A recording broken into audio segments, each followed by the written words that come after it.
broader societal mission, particularly an industrial one. Quite often, there is, this does happen in individual state universities that are supported by public funds. There is often an explicit mandate, but this isn't true for many private institutions such as Stanford. I decided to take a look and focus on some successful collaborations between academic libraries and other groups who've provided other groups in various communities, however narrowly or broadly we want to define that, and look at the value that was created for both the academic library as well as the community institution. So I'm going to briefly present several what I see as the challenges for libraries, and in my case I'm specifically talking about libraries in the U.S., which is my experience, and then look at some models that I would say have been successful with some examples of each. Each of the ones that I present deserves an entire presentation on its own because many of them are incredibly innovative, but I'm only going to give you a brief overview of them, although I'd be happy to answer more specific questions later. So, first of all, most universities define their primary missions as research and teaching. And according to the community engagement and service mission of universities, community engagement and service can be considered as the third mission of the university library. It's something that complements the teaching and instruction mission, and I think we can argue that it should be the third mission of the university. One of the,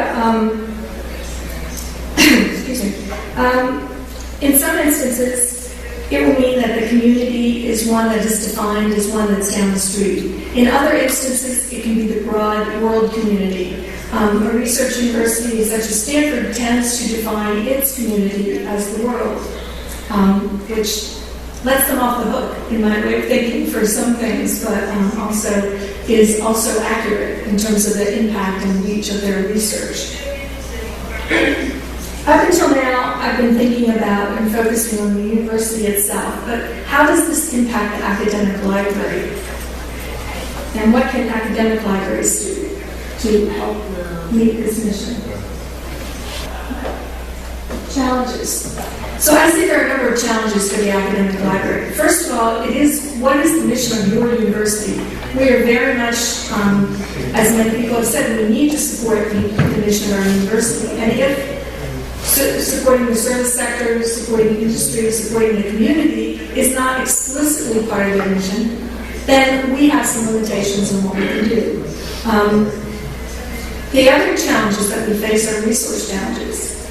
Academic libraries historically often suffer from resource constraints of both staff and money. And if you take on new programs and new challenges, as we've heard, you need to find other sources of money and you need to get support for that. New services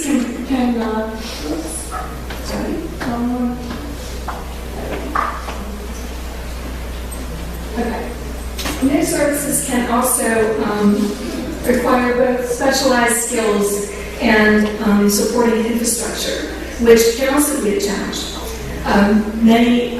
If you increase or expand your customer base or go to a customer that is not historically a customer in an academic library, they often have definite expectations that are not usual, and most university libraries have not faced those before.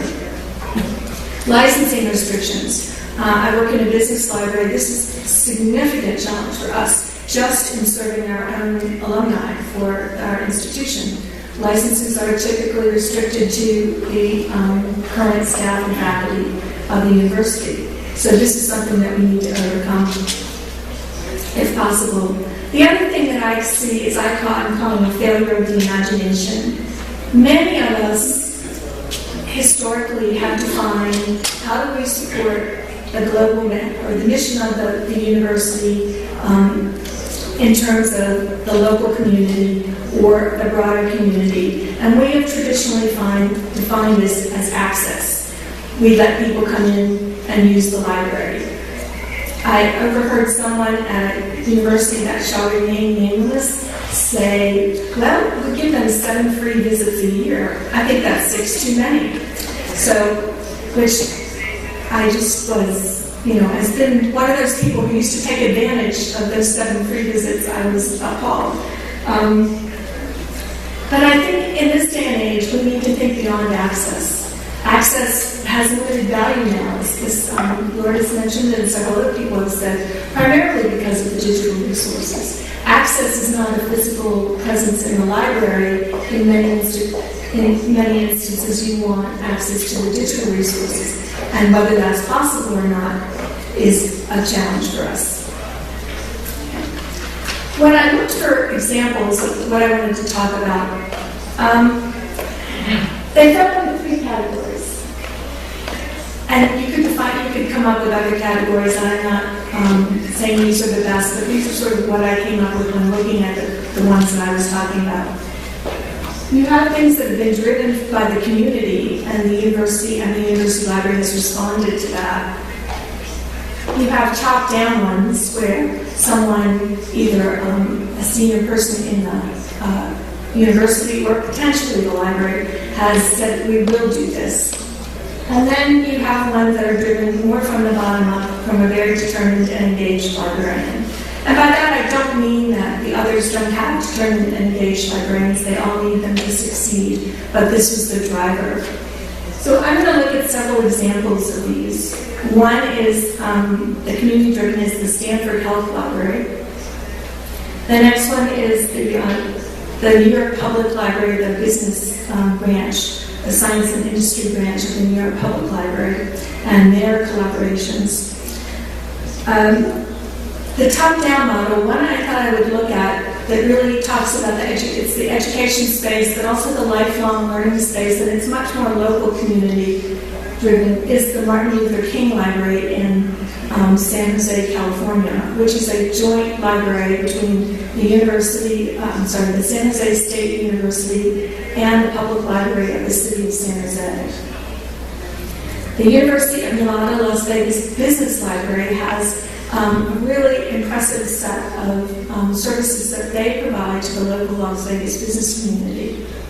And then the final one that I'll talk about is a program at Stanford called GIS, class at Stanford that was called GIS for Good, which a GIS librarian instituted and had a remarkable impact in the broader global community, essentially. So the first one that I'm going to talk about is the Stanford Health Library. And I really love this picture because if you look at in the background, you can see the sign for Bloomingdale's. The original Stanford Health Library was, in fact, in the Stanford Shopping Center, which is adjacent or next door to Stanford University, for the very practical reason that they have free parking, and lots of it, something we do not have on the Stanford campus. This was an interesting library. It started in 1989 at the Stanford Shopping Center. It was primarily, at that time, it was funded by Stanford Hospital and several other funders. A lot of them have dropped off over time, but there were several community funders as well. The focus was going to be on consumer health information. The Lane Medical Library, which is the library of the Stanford Medical School, as well as the Lucille Packard Children's Hospital and the Stanford Hospital, as part of its mission, provides service to patients and to patients' families. However, they are an academic library, and their focus was research. Their materials were focused for an academic and research audience. And quite often, they didn't have the resources to translate the medical information for the consumer, the healthcare consumer. So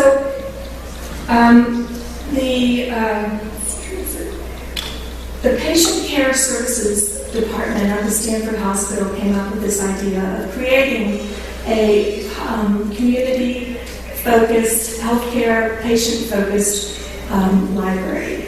And they enlisted the aid of the medical library, which was heavily involved in deciding what the content should be, and has been on their advisory board for a number of years. And they still provide a consulting service when the questions are beyond the scope of the people in the library.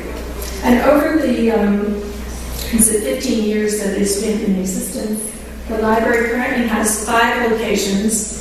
Unfortunately, the real estate at the Stanford Shopping Center has become much too expensive, so they no longer donate the space there. But there are several places in the hospital, in various other buildings in Palo Alto, so it is accessible. It's run by volunteers. It has 4 staff members, and has been, I believe last year they had 16,000 visitors. They offer, in addition to all their materials, they offer workshops and they offer lectures, and have been an extremely successful example of an academic institution providing a local service of information to the healthcare industry. Excuse me, the healthcare consumer. So the next one I wanted to talk about was the New York Public Library Science, Industry, and Business Library, which is a fascinating place and is located, in fact, in an old department store in downtown Manhattan. So the New York Public Library, again, is something that is worth its, and I'm sure probably has had, their business, small business service has been profiled in other places. The portion of it that I wanted to talk about was their collaboration with various academic libraries. And again, this was a case where they drove, the public library went to the academic libraries. They were the ones who pushed forward this idea for them. They work with people, many of the Columbia, NYU, many private universities in New York have a number of entrepreneurial programs that are run as executive education programs or run as 6-week institutes or various permutations like that.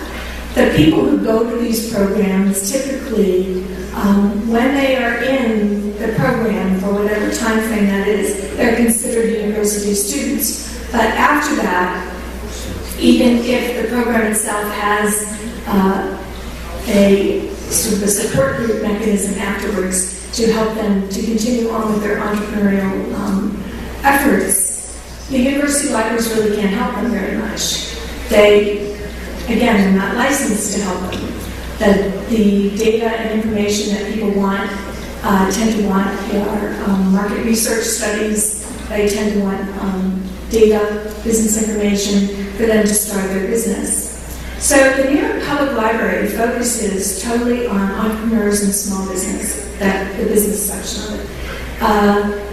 Luckily for them, when Bloomberg was mayor of New York, he donated, I believe, 12 Bloomberg terminals to them, which, if any library has ever paid for a Bloomberg terminal, you will realize how beneficial this is to anyone. They're very, very expensive business resources. They also have close collaborations with the Small Business Administration and with a number of other financial service companies in New York City. And as such, they provide research support, they provide resources for market information, they provide any number of things that a budding entrepreneur would like, including mentoring and workshops. What Columbia and NYU have been able to do is take advantage of what the NYPL offers. Many of the people who instruct in the Columbia and NYU programs, entrepreneurial programs, have now signed on as partners with the NYPL in this entrepreneurial effort to support them. So there's a really mutual synergy there, that even though the libraries don't have a formal relationship, they're able to refer people, they're able to give them advice and have some place to send them when the university libraries can't help them. And the university libraries can introduce their instructors and professors to the NYPL and give them some extra people to call on for their various mentorship programs and help there.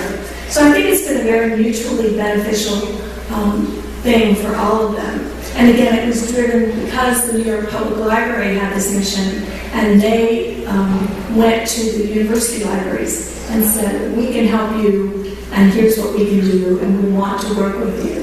And I think this is something that as university librarians we should be not only receptive of, but on the lookout for where can we collaborate in the community for the greater good of the community. The next one I'm going to talk about is the top-down one. This is the Martin Luther King Library, which is a collaboration of the San Jose State University and the San Jose Public Library. There, you can read the official origin story of this library. And there are any number of publications and case studies on it. However, I talked to some of the people involved, and they said basically the mayor of San Jose and the president of the university got together for dinner one night and drinks and said, okay, what can we do together?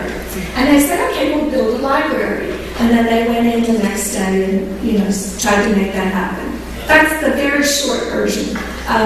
But in fact, that was the genesis. I don't know if it was a dinner, but it was a genesis between the mayor of the city and the president of the university. They both had similar problems. They both had very old libraries. In the city of San Jose, the library was not only old, but it occupied prime real estate that the city wanted for another purpose. In San Jose, most of the money for the libraries went to the various branch libraries and not to the city center one. And there was not any appetite on the part of the city council or the taxpayers to put any more money into the central city library. The San Jose State Library, and San Jose State is right in the center of downtown San Jose. And it had, in some ways, a very typical town-gown relationship in that the backs of all the university buildings faced the downtown. They looked inward. So they didn't engage much with the town. Because of both, and they needed a new library as well. But because they are part of the California State University system, they compete for capital funds with all of the other California state libraries, which are, I forget how many there are, but they're a significant number. So the odds on them getting what they wanted were not high. So because of that and some other financial factors that I won't go into, this turned out to be a viable idea and one that started to get some traction. It ended up that, unfortunately, it went through several iterations.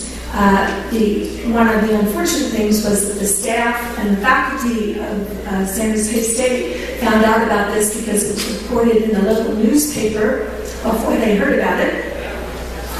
It was a very controversial plan. It was particularly controversial at the university for a number of reasons. A number of the faculty were adamantly opposed to it. There was the idea of that we had different abuser populations and different reasons for using the library, and this wasn't going to work. However, it did open eventually in 2003, and it's been very successful for both of them. They have joint programming. They've been able to increase the focus on lifelong learning for both the university's alumni, many of whom live in that area and use that library now, as well as for the rest of the community. So again, it's been a very successful collaboration, but as the head of the San Jose State Library said, if in fact it had not been the president of the university and the mayor of the city, it never would have happened. So that's something to make sure that you, if you are not either of those two people in your thing, make sure that you have their support. The next one I'm going to talk about is the University of Nevada, Las Vegas Business Library. For those of you who have ever been to Las Vegas, most of it is not the Strip and the gambling clubs that you see. The rest of it's actually kind of a really small town. And it's the head of the University of Nevada Business Library was a member of the Chamber of Commerce and very active in her local business community and wanted to find a way to help that community. She started out by engaging some of the local businessmen as part of an advisory board. And what they came up with, and was implemented by Patrick Griffiths, who gave me all this information, who was the key business librarian. They decided to see what they could do to help support that business library. So they created an outreach program, including speaking at business meetings, having book discussions. They had events for, at the local library with time for networking. They focused on the small business community, and they offer custom design workshops, appointments with business experts, for research assistants, and access to some databases they've been able to negotiate with people. They have found this to be very popular. The common needs are for people starting new ventures, people looking for grants, people looking for career changes. One of the examples of a question had to do with someone who wanted to start a comic book and game store and wanted to figure out whether he should do it in Reno or Las Vegas. One of the challenges that they face is one I alluded to earlier, which is that often they are dealing with people who are used to getting packaged answers, and they're not used to being given the content and asked to do more research on their own. So that has been a question of managing expectations. They're still looking at how are they going to measure their success, but it's been so far very successful. And the final one I want to talk about is a project at Stanford. This is the one that was a bottom-up project. It's called GIS for Good. This is one of the outputs of this project, which was a site selection map for refugee camps in Uganda. This was a service learning class at Stanford University, and it was conceived and created by Patricia Carvajales of the Earth Sciences Library at Stanford. She is a GIS specialist, and she worked closely. This was her idea for her class. She worked with the Freeman Spalding Institute, which is a private institute, a research institute on Stanford's campus. She worked with the UNHCR, a group of architects in New York who were doing work for the UN, and the International Rescue Committee. To create the class, she worked with librarians across campus to gather the data that they needed to have, and the resources, and to make this stuff available for her students. The partner institutions created projects that they wanted the students to work on. Some of those include things like using the sun to brighten the future of refugees worldwide, which is about solar power in refugee camps, surge protection capacity projects, optimal site selection for refugee camps in Uganda, as I mentioned. Students consulted with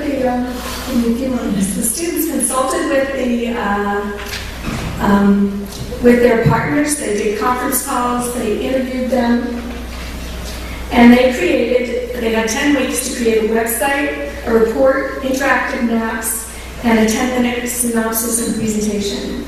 The other interesting thing she did was get a grant of $5,000, which she used to buy 5 iPads or tablets of some kind, and use them to deliver the results. All the students presented using Skype, but then all the results were loaded onto these various tablets, depending on who their client was. And they got the tablets along with the interactive maps and all of the data that the students had analyzed. This was extremely successful. Several students got internships out of it. And it got great reviews from both the partners and the students. So what are the benefits to the library? I think benefits to the library of looking for these opportunities for engagement are a closer alignment with the service mission of the parents' institution, potential for increased resources, additional fundraising opportunities for the library. You can have an enhanced educational experience for your students, and also enhanced resources and services for alumni, who are often the first outside group that libraries end up serving. And I think the other thing is there's what we can look for is opportunities to collaborate with many other institutes on campus. There are many of them that have a mission that is explicitly service-oriented, and I think the library has the potential of being one of the places that they can go to for support. So that's just some feedback from some of the classes, but that's all. Thank you very much.